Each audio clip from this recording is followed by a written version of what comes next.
You are listening to Eat Meat Sparingly, a Word of Wisdom podcast. I am your host, Ali Essig.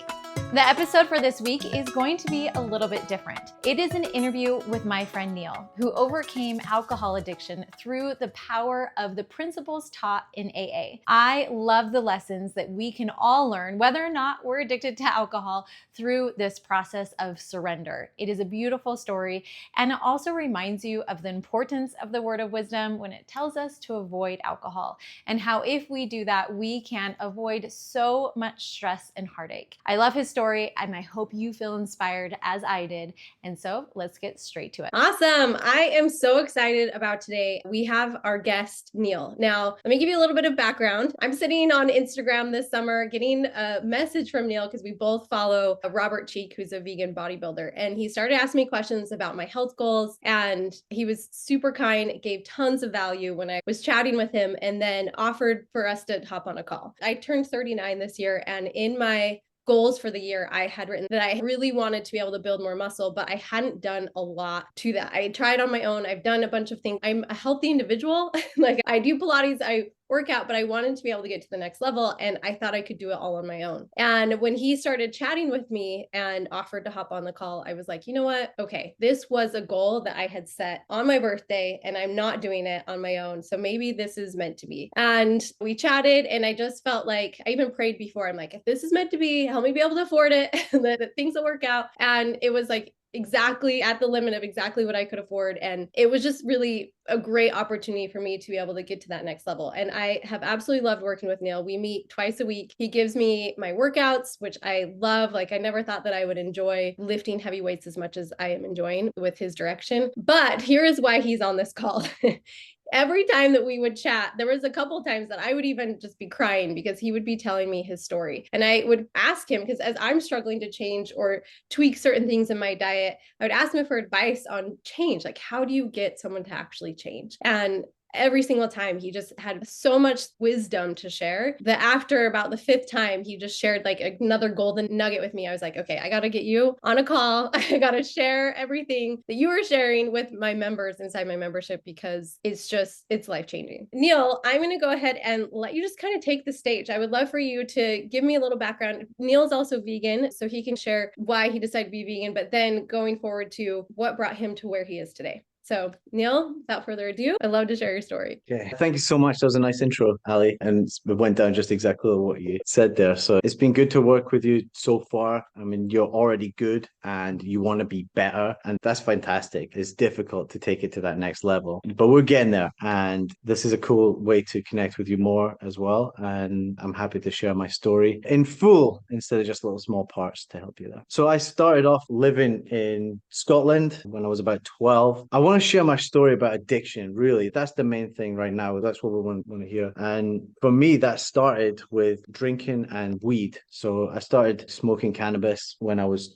12 or 13, and drinking as well, roughly that age. And I'm 36 now. We just did it for fun. It was parties all the time, and it was all about getting wasted. It was just drinking all the time. There wasn't a way that we could hang out without drinking, even at that age. So even at school breaks, we'd smoke weed. It was just a constant thing. And I think at that age, when you're developing, your brain's still developing, it's putting in these deep ingrained habits, ways to escape from whatever I was suffering at the time, which honestly wasn't that much. I mean, there's a nice town in Moffat in Scotland. It's a country town, it's a tourist town, so it's not like it's a rough area. It was tough in some ways because my dad was in the Navy, so he would be home for a while and then away for a while. There was a little bit of lack of stability there. Mom had to work extra hard and she was away sometimes, so we were quite often left on our own, and that led me to hang out with friends more, and the friends I just happened to hang out with were into drinking and smoking. So that's where it started, and then I continued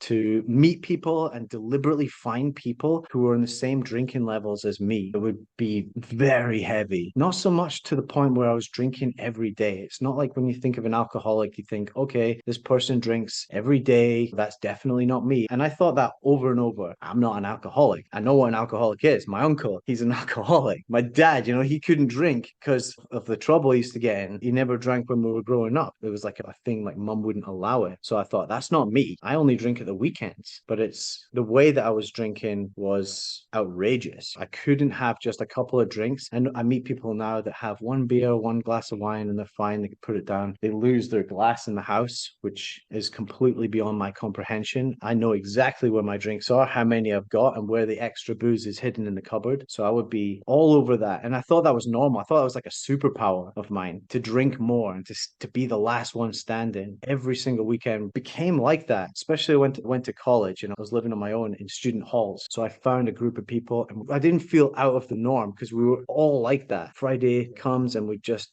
absolutely, we're out to get wrecked.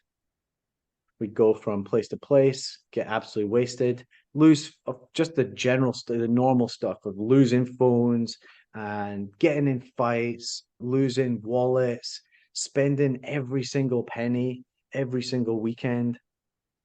Yeah, I had student loans, but I couldn't afford to buy my books and things because I'd spend it all on partying. And if the drugs going, I would be going for that as well. And I was searching for weed. Again, this weed kind of comes in. It's like drinking is once a weekend. That's standard. That's what we do. That's how we party. But the weed was like every day. That's just morning. Okay, my day is better with weed. So why not smoke it? So all day, every day, smoking plus the alcohol. That was college. And I ended up having to drop out of college because I couldn't afford rent. The times when I was trying to decide whether I wanted to buy a meal or I could go and buy a bag of grass. And this happened more than once. I would go and buy the grass. Yeah, nice. I'm high now. So at least I'm high. I'll figure out the food. I'll buy something super cheap, like a Chippies in Scotland. It's like greasy fried chips and meat as well. It was sausages. I'd have like a battered sausage and it was cheap. It was like £2, which I think is about $3 or $4, maybe even less now. Yeah. Really, really cheap and nasty. I didn't care about my health. I didn't care about other people. I just drank and tried to have as much fun in my life as possible. And with that type of thinking, I ended up in a lot of trouble. Always lost phones, always no money. I did have fun and we did have some good nights, but it was a complete gamble whether it was going to be good or not. So it turned into, even sometimes we'd go, okay, let's just have one. We could go out for a cheeky one. And one would always turn into like, let's have another. And then two would always turn into another. And by the time I've had three, I don't care about that rule anymore. Let's get hammered. Let's go for it. Let's stay out all night. It doesn't matter. And it was bad. And it's shameful to say, I had girlfriends, long-term relationships. And the rules of the relationship, we don't cheat on each other, would go completely out the window. I've thought about it recently, and I think something happens even like in that state when I'm completely wasted, that it's not me.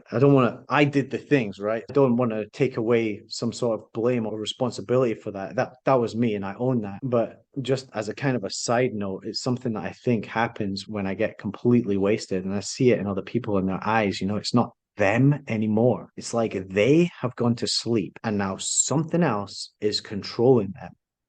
Mm-hmm. It doesn't even necessarily need to be something paranormal, but it's not them. Mm-hmm. And I think that's not worth one drink. So if I have one drink, it leads to another, and then something else takes control and I lose phones, money, breaking bones. So that's kind of what state I was in after I left college. I joined the army in 2010, and in the army it's the same deal. It's like if you don't drink, you're not a part of the crew. You don't go anywhere. The people who were drinking with the corporals would be favored on the promotion courses. There was even a tradition at Christmas. The officers come around the door and give you a glass of, you have to drink it in the morning. Just wake up first thing in the morning with the officers, and then we'd neck a glass of port, and people would get absolutely hammered. I often got in trouble for that too. I was responsible for driving the officers at some point on a climbing. It was a super fun climbing expedition. We were in Spain, and for some reason, everyone went out. But I was going to be the responsible one because I was driving the next morning, so I'll stay back and not go out. But there was one other guy there that was like, we were just talking and we just started having a few, but we got into this deep conversation and started drinking. One led to another, as always, drinking and drinking. And then when they came back, they saw us and we were still drinking, and I was hammered by this point. They were fuming. The officers that came back, they were drunk and they were angry. So they were like, McGill, get to bed. So I went to bed, woke up, spewed everywhere. I was hungover. I obviously couldn't drive because I was still drunk, and another officer way higher up had to drive. For that, I got in a lot of trouble when we got back because in the back seat snoring the whole way just to add insult to injury. They were annoyed enough that I couldn't drive, but then I was snoring really loudly in the back. It wasn't good. And the whole way back, I was rough and they were just looking at me like I was some insignificant kind of molecule. It felt bad. And that's the kind of feeling that I got, and probably the feeling that I was trying to run away from in the very beginning. The sadness of feeling insignificant or being ignored. That's one thing that I use drink to get away from. As soon as I drink, I'm the party, I'm the center of attention. I create the party and I can direct where we're all going and the games that we're going to play and the adventures that we go on. And I didn't care if people ignored me when I was drunk. It didn't matter. Because I was just like, yeah, I'm powerful. It's like, that's what it gives me, this exhilaration, this power. So that's, yeah, something that still sticks with me is that feeling. But now I don't use drink to overcome that or get away from it and hide from it. I talk about it in the light of day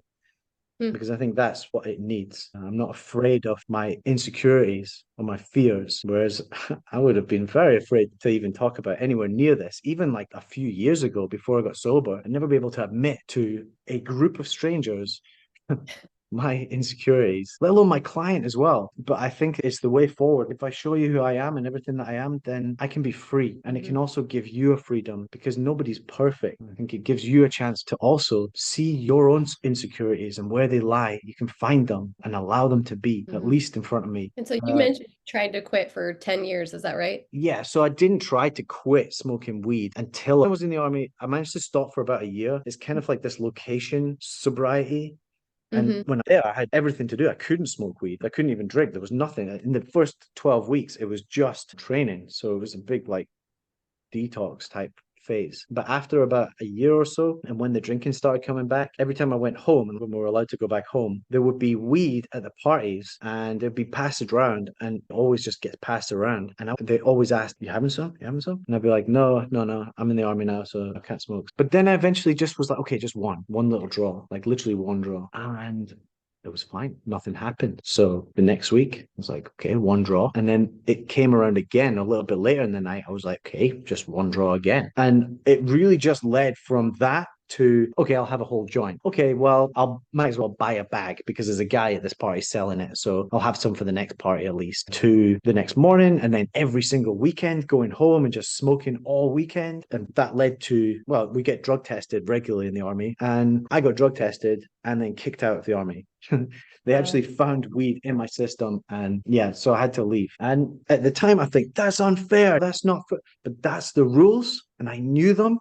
But I couldn't help it. I was a strong, athletic guy. I loved the army. It was really fun. And it's what I do, it's fitness. So I was really respected for how fast I could run and how strong I was. It was kind of like my element there. And even still, with that, there's like an opposite side to me that isn't me, that's smoking. Like, why am I doing that? It doesn't make any sense. It wasn't like I got some like crazy, amazing kick from it. It was just smoking a joint at the weekend and watching Netflix and things like that. Nothing special.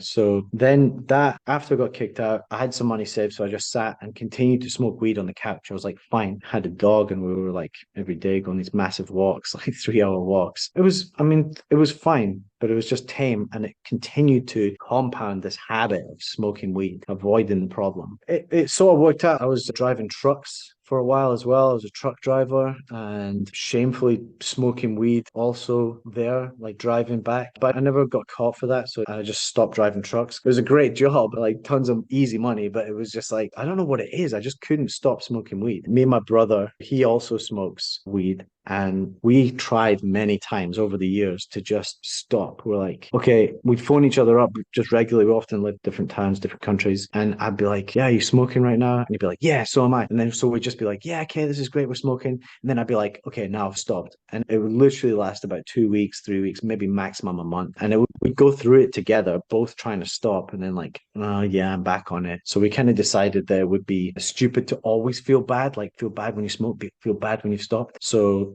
okay, we'll just enjoy the smoke whilst we do it. But it was continuous. It was this idea that every time I stopped, I'd get this agitation, this withdrawal. You can smoke weed every day. If you smoke in the morning, all day, every day, fine, and function fairly well. But if there's no weed in the morning, then it's like agitation, aggression, fogginess, not able to actually concentrate or do anything. And having to depend on weed to do that was a problem, because eventually, after I stopped working with the truck companies, came to Sweden, and it was harder for me to get weed, but I wanted to stop anyway. This was kind of like the final straw, still running from just like everything. I was still drinking at the time, and that was 3 years ago. So just at the beginning of COVID 2020, I wanted to stop, and I moved in with a girlfriend, and she didn't want me to smoke. So I'd sneakily go outside and smoke anyway, and eventually ran out of weed and became super agitated.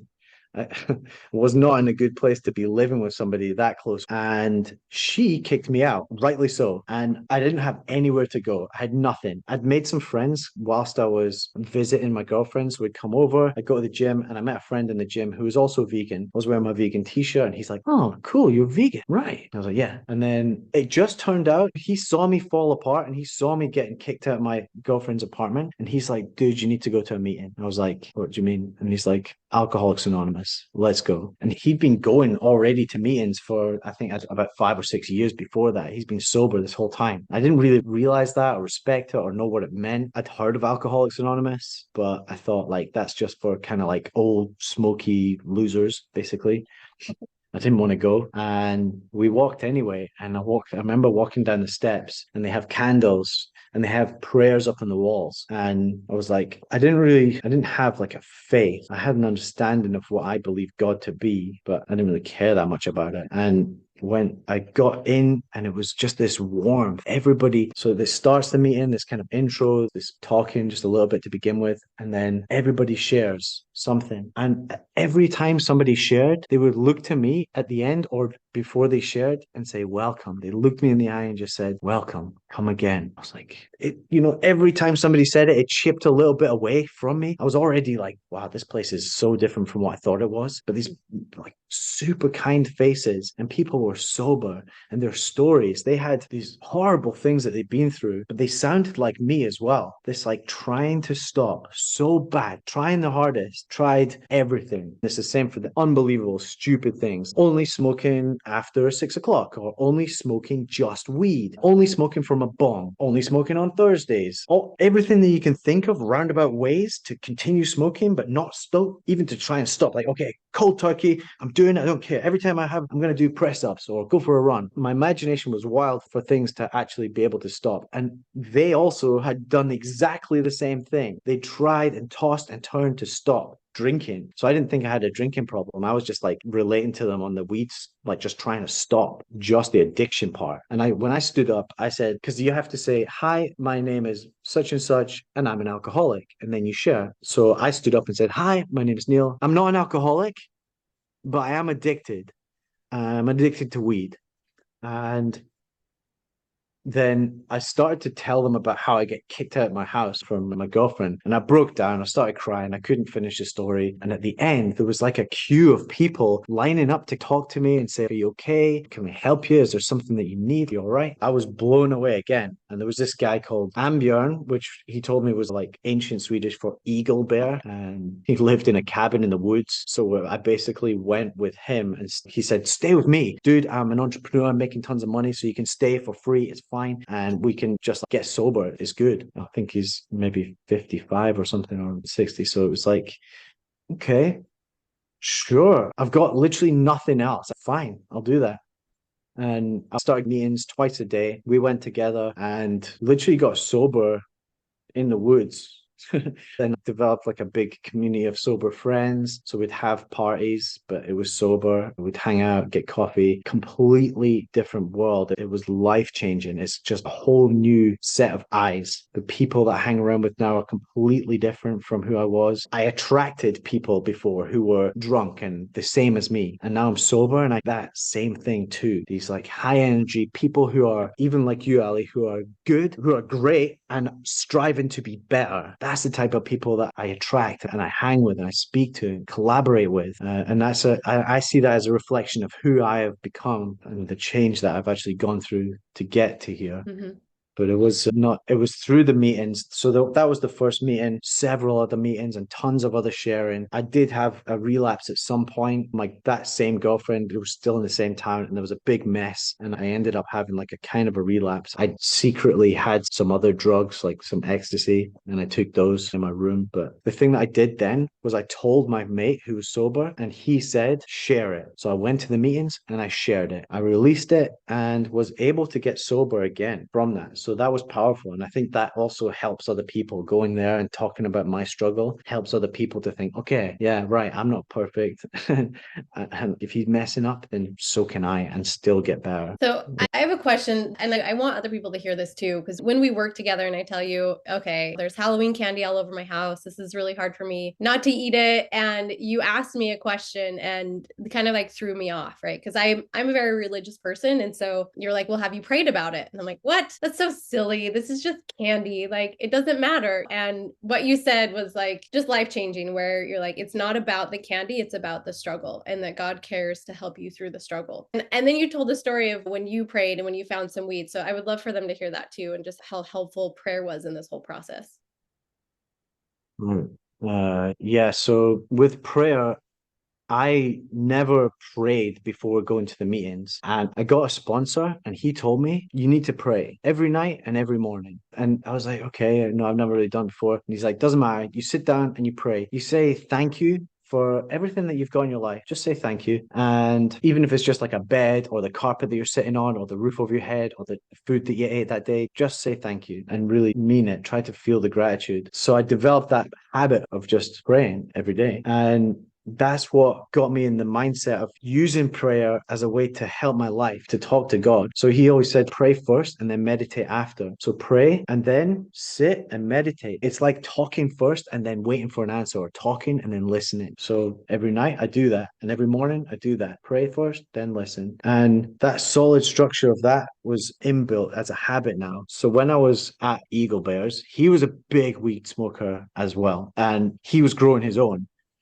And he's a bit of a character. So you never know. There were instruments all over the house. There were just random plants everywhere. The place was kind of like this fantasy land in the middle of the woods. It was really crazy. And we did some ceremonies and stuff. We threw our grind, like a special tool, a grinder. And then there was one day when I was just in the kitchen, I opened the cutlery drawer and behind it, there was just piles of weed, just grass, just everywhere. And I was like, this was about 4 weeks or 5 weeks into sobriety. I saw it and I was like, holy smokes. I think I was even salivating. I want to smoke this. I could smoke this and nobody would even know. Like, how would anybody even know? I could smoke it, continue to go to the meetings.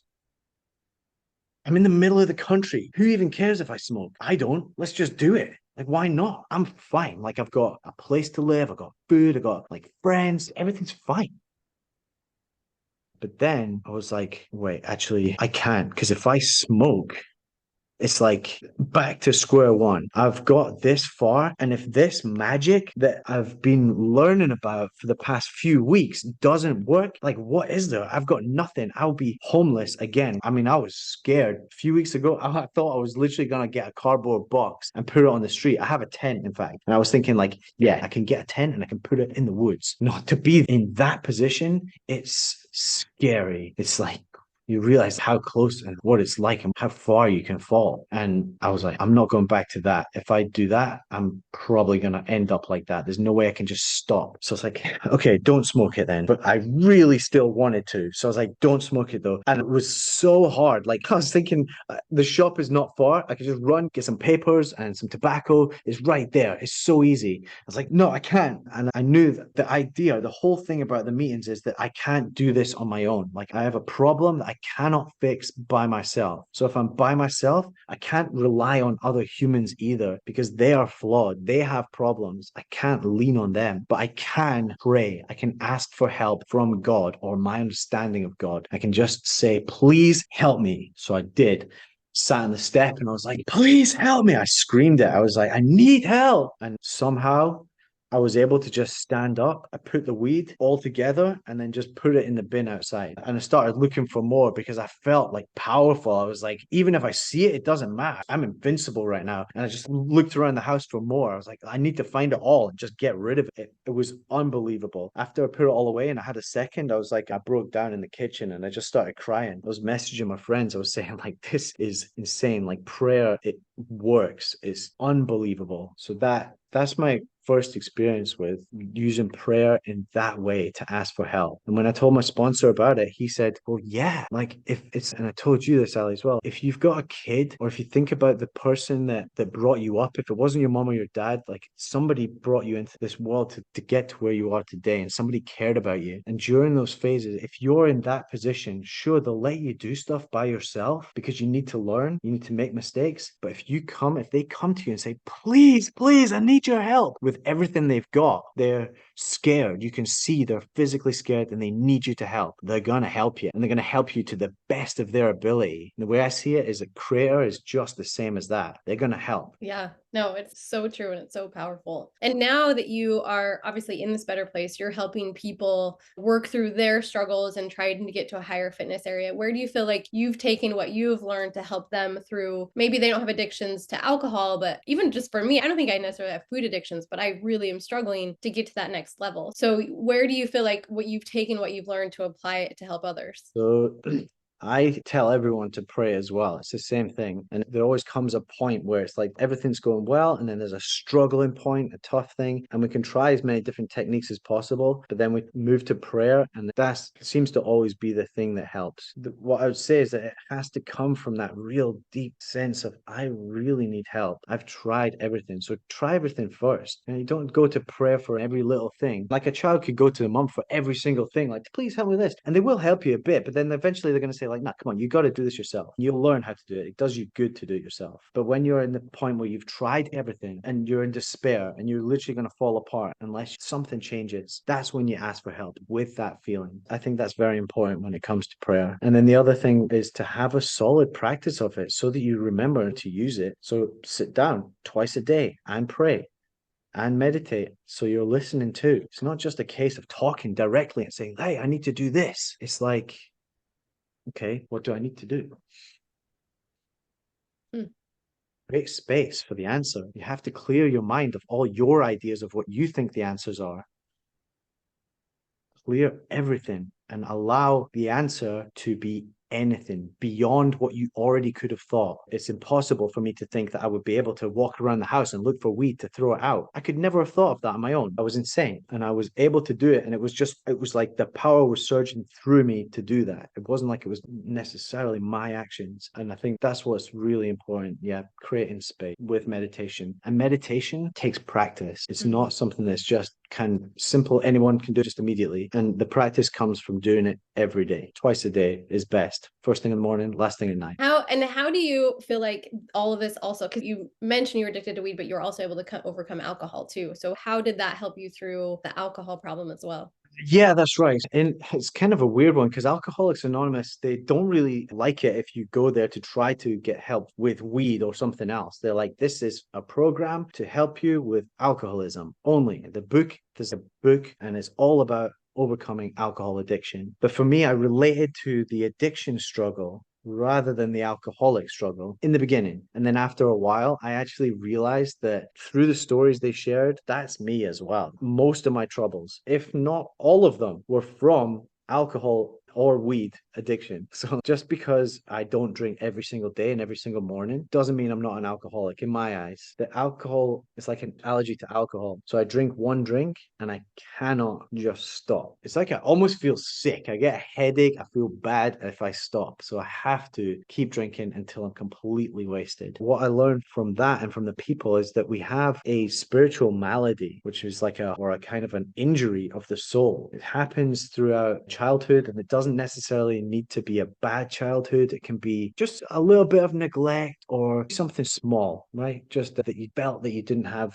good friends or something like that. But it happens throughout childhood, and as you're growing up and even into teenage years, something happens. You find a way to deal with it that is super unhealthy, and it turns into an addiction. And then anytime you feel discomfort, you go to that. Weed, alcohol, could be food, could be sex, could be love, could be several other things that potentially be detrimental to your own health. And then you're willing to risk everything to do that. It doesn't matter. Like your goals or any intentions or anything that you had before, it doesn't matter. You'll do that. You'll hide weed, booze, food, sexual partners, ideas of love, stalking, things like that from others and from yourself even. You won't even believe it. It's just a denial, this point of saying like, no, it's not me. I'm not addicted. Even though I heard over and over from people about alcohol addiction, I really got a firm grasp of what it was. I was still like, it's blazing me in the face, like, you're an addict, you know, you lost all your relationships, you got broken bones, literally broke my arm and my face and my knee just on a night out drinking, random like flashlight alcoholic. And I'm like, nah, I'm definitely not an alcoholic. I'm definitely not. I just enjoy a drink. And even with all of this, like flashing lights, clear indication that I obviously got a huge problem. I couldn't see it until I could.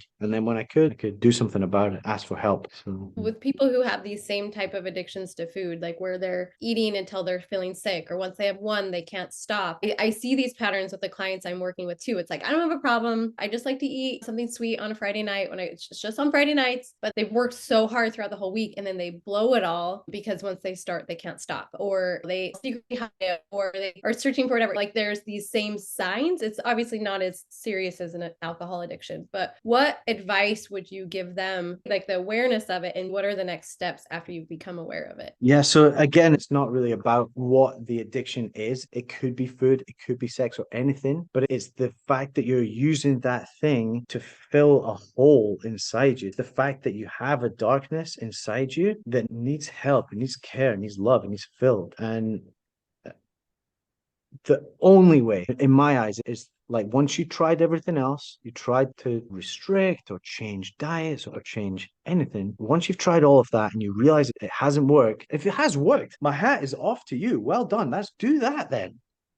Do that as for the rest of your life. But when it doesn't work, or if it doesn't work, then you turn to God, ask for help. It's God that will fill that hole with not just something small, it will fill it with so much power. The fact that you have a problem or an addiction or is good, because then it's more space for God to help you. The addiction prevents you from seeing that, from understanding that you have space for God. You're filling it too early. You need to let it go, allow yourself to feel the discomfort, understand what it is, and then ask God for help, and then God will give you exactly what you need to overcome whatever addiction or problem that you have. But you have to see it first, and you have to make that space for it. I'm not It's sure if like, really that answered the question. yeah, yeah. Whatever. Yeah, no, it totally has. And what would you tell people who are like, but it's just food, like it seems so trivial? Why would God want to help me if I'm struggling with, I really want something sweet at the end of the day because I'm tired with my kids? What would you tell them? So, yeah, with it being food, it's difficult because you need food to survive. You need to eat to survive. So it's even more important that you realize it's not the food. It's not about the alcohol. It's not about the weed. It's not about the drugs. It's not about the sex. It's about you and the pain that you have inside that you're using food to overcome. You get to the end of the day, you're annoyed at your kids. You're annoyed at your day that you didn't finish everything. You feel sad and angry and you're upset at everything, and you see the chocolate and it feels like it's going to solve it all. You're going to feel better again. That's the problem, because the chocolate, like for whatever it is, do you know what I mean? That's the thing that's stopping you from the magic, from the real thing that's going to happen. Right? So you can leave the chocolate on the side, put it away, and then that's the point when you ask. You feel the aggression, feel the horrible sinking irritation feeling inside, and then that's when you ask for help. Please help me, just please. You don't even have to believe in God. You don't even have to have a belief in it. It doesn't matter. You just have to feel that feeling, understand that you've tried everything else, and then ask out loud and let it happen. You'll see the chocolate in a different light. You'll realize that is not the cure for your problems. And whatever the cure is, you will be able to do that. Okay, that's not going to help. I can put that to the side. And now I'm going to be kind to my kid and do one more thing for the job and realize that, yeah, I already did as much as I can for the job today. So now I have to go to sleep. Tomorrow I could be better. I can write a list for tomorrow. All of that feels good as well. Wow, like strong. Whatever it is. That's just an example, just some ideas. I'm not exactly sure. Everyone's going to be different, but the things come at that point that it's like the next thing that you feel like you should do that directly answers the problems to your life. Like the chocolate doesn't solve anything. You just think it will. And then it's like, okay, because you thought it would, and then you have the chocolate, you feel a little bit better, maybe for a second, but then later on you feel bad again, and you could have some more. You see the chocolate again, and you'll have some more because it's you're not fixed the problem. You haven't filled the hole. And would you apply that to people who also just snack all day? Like maybe they're not eating bad things, but they're not giving themselves, they're just snacking, right? They're just mindlessly snacking. Like, how do you get that mindlessly snacking to stop? Yeah. So when it comes to snacking, there's nothing inherently wrong with snacking. There's nothing inherently wrong with weed or smoke or drink or any of that stuff. It's like if that is the thing that's getting in the way of your goal, you want a toned body, you want to lose some fat, and you know that snacking is the thing that's getting in the way of that, then you have to try all the techniques that you can possibly think of. Instead of having chocolate snacks, have celery snacks. Getting help with it, getting a coach, Googling it, GPT, all the things that you can possibly think of. Try it and try it and try it. And once they've all not worked, then you ask God. You can ask God first, for sure, but chances are you're probably going to come up with one of those answers first, and you're going to do that. The thing with that as well, if you've got a clear goal, this is a little bit different as well. So this is kind of moving away. Since I became sober, I became very goal orientated, driven, and I opened up my mind to more. With COVID and with sobriety, I was praying every day, and I was praying long and hard every day because I didn't have a job or anything. And I was just sitting in the woods with Eagle Bear, and I'd pray about all sorts of stuff, just talking and then listening, spending a long time meditating. I'm not saying everyone's got time for that, but that COVID time gave me an opportunity to really sink into that idea of my spirituality, and through that I found the book Think and Grow Rich, and that was what said, pray and find out what it is where you can create the most value in your life. And I think this applies to everyone. You don't create the most value in your life when you're snacking for yourself or when you're not achieving your goals. You're actually creating it. So if you want to be of the most service to everyone in your life, you have to work on yourself so that you can become abundance personified. And that's what I think. So I asked, how can I become abundance personified?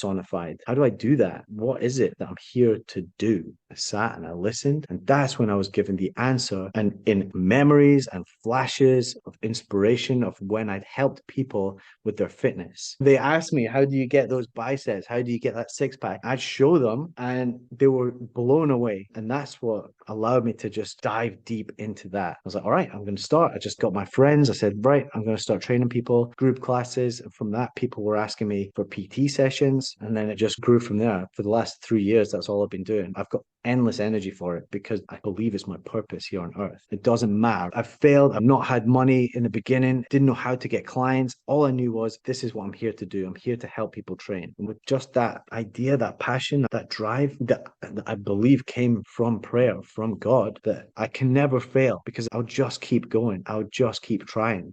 Never give up. You only lose when you decide to give up. Mm-hmm.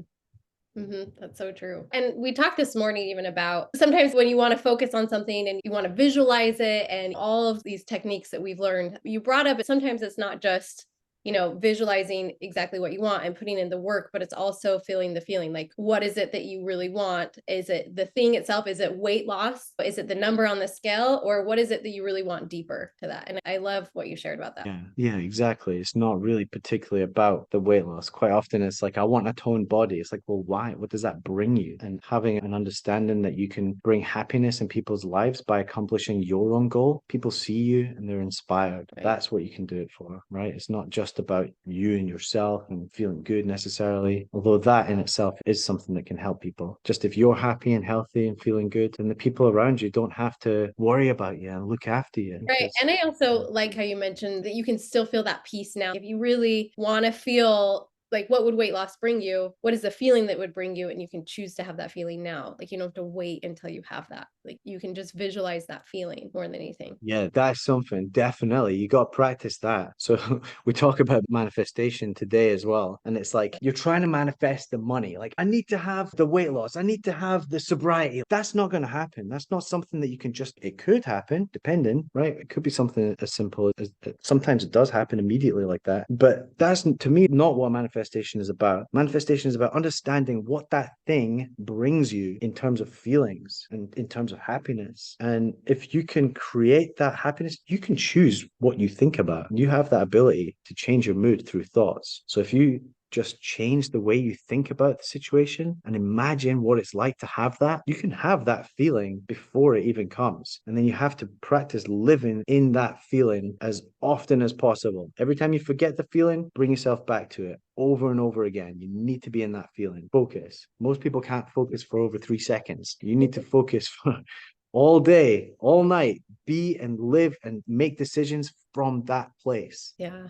No, it's so true. And you also taught me about when I'm working with clients and getting frustrated and I'm like, people don't change. How do people change? You mentioned it's like a freight boat. Anyway, feel free to share it. You explain it better than me. Yeah, that's right. That was so if you've started eating like snacking or doing your habits for a long time. So say it's 1 year, you start going and you add something on. So you add up more habits onto your ship. And then 2 years, you've got more, so you need a bigger ship. And 3 years, you're so deeply ingrained and you've got this big freight tanker and you're pushing forwards now for 10 years on this steady path across the ocean, straight forwards. If you decide that you want something over there, you don't want this path anymore, you can't just turn the whole ship and head that way because you capsize and that's what happens. You fall apart. If you try to just, okay, now I'm just immediately going to stop eating chocolate, your mind goes crazy. You just see chocolate everywhere. You start eating other stuff instead that's worse and you can fall apart pretty quickly. So it's got to be this like gradual turn, this understanding. The fastest way is to ask for something bigger than you, something bigger than you can even understand, like God's help, because that will be able to turn the fastest and most efficient way. But it's something that's really important to know that you can't just immediately change course if you've got a really deep ingrained habits list built up. Yeah, no, it's so true. What other advice would you give anyone listening who's trying to change, who's trying to either stop food addictions or any other issues? Like what hope do you want to give them where they feel like I've done everything, I've been working on this for years, I've tried it all, it's not working. What would you have to share with them? There's addiction meetings, actually. You can just search it up online. It's something even like Food Addicts Anonymous. And even if it's not food addicts, I would recommend that you just go to even an Alcoholics Anonymous meeting. You can go to them online. There's some that they have open meetings. So even people that aren't addicts or they don't feel like an addict, you can go to it and you can share with people. Almost everyone knows someone who's an addict and you can start to just get an idea of it. Because that's the idea. That's what an addict is really. You've tried everything. You're trying to do everything that you can, but you cannot stop. That means you are addicted. There's no other way about it. It's hard to think of yourself as an addict, but if those are the inputs, then that's what you are. It's kind of like a cold slap. You gotta just go to the meetings, see what it's all about. Maybe you'll connect with somebody there. You'll see what the magic is about and they'll help you. If you have a problem with your car, then you go to the mechanic. But if you have a problem with addiction, you go to the meetings. You go to a 12-step meeting because they know how to fix it. Oh, it's so true. That's so good. Is there any other questions? I know that we're live here, so if there's any other questions you guys have for Neil, go ahead and write it in the chat. But Neil, where can people follow you to learn more about you? Yeah, so I've got my Instagram account is Harebear PT. I can write it in the chat. HAREBEARPT. Awesome. Like, yeah. Yeah. So there I post about exactly what I do. I'm a coach, so I help people, busy professionals, just to get in shape, lose fat, build muscle. And my Instagram account, I share about my stories, just my day-to-day life here in Sweden. Where it's cold. That's where you can find me. You can find me on Facebook as well. It's Neil McGill. You can find me there if you want. If you add me, you can speak to me. Just reach out. If you got any problem, DM me as well. If you connected with anything that I said today, feel free to just reach out and have a chat. You don't have to feel addicted to have a chat. You can just reach out and say hi and thanks or whatever. And I'm always up for helping. And if you know somebody who's an addict as well, reach out and I'll help you get them connected to a meeting because it's what saved my life. And I'm helping other people to also live better lives now. I love that. And I can say that you do an awesome job of making it very easy. I think I hesitated even wanting to work with a personal trainer because I'm like, I don't want to work out that hard. But you do it in a way that's like convenient in my own home and that doesn't have to be so exhausting. That can actually be just a few exercises that you're working efficiently in those exercises. So you do a great job. And I'm glad that I took the chance on you. I feel like it's a life coaching session every time we get together. You always have good nuggets and teach me new information. And I hope that everyone here today could learn from you and could see why it's just so so important to reach through a higher power to be able to overcome the things that you're overcoming. Your story is super inspiring. Thank you, Neil, so much for being here today. I really appreciate it. And yeah, thank you guys. Everyone have a good day. Thanks, Ali. I just want to say you're an absolutely fantastic client to coach. It's so fun to just speak to you every week, and you're doing really well. You're an absolute trooper. Thank you for inviting me to do this as well. It's good to share my experience, and I hope it helped. Even if it just helped one person think about life differently, then Thank you for listening to Eat Meat Sparingly, a Word of Wisdom podcast. I'm your host, Ali Essig. And if you need more help and support with transitioning to eating more plants so you can lose weight and improve your gut health and just reduce your risk of chronic disease, then make sure to check out my PlantWhys membership. That's PlantWhys, because I like to teach the why behind eating more plants. But if all you need is just a couple more delicious recipes that feed your family and everyone loves, and not to mention super simple and easy, then make sure to check out my YouTube channel, which is also PlantWhys, PlantWhys. Hope to see you there.